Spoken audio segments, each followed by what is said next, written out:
ललमनिया की कहे छरो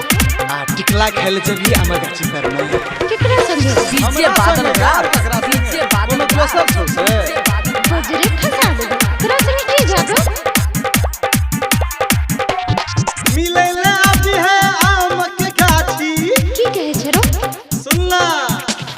मिले ले अभी है आम के गाछी पुरबा पछिया लगे बोगे नून मिर्चा तू लके आइए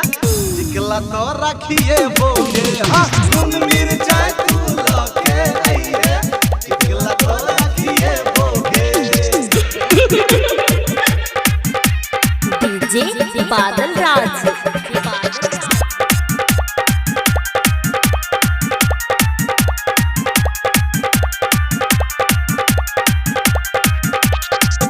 खोपरी मजाक तोरा सनह न लड़े वो मीठ मीठ बात कही तोरा पटेबो खोपरी मजाक तोरा नैन लड़े वो मीठ मीठ बात कही तोरा पटेबो भेटैला भी है कोन बहाने अच्छा चल हट भेटैला भी है कोन बहाने छुप छुप के तू घर से नून मिर्चा तू लके आइए टिकला तो रखिए बोगे हां नून मिर्चा तू लके आइए टिकला तो रखिए बोगे डीजे बादल राज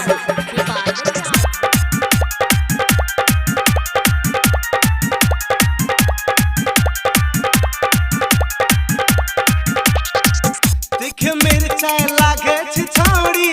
लागे हमरा डर गे खट्टा मीठा जेना तोहर बोली छो जहर गे चुप चल हट देख मिर्चा लागे छिछौड़ी लागे हमरा डर गे खट्टा मीठा जेना तोहर बोली छो जहर गे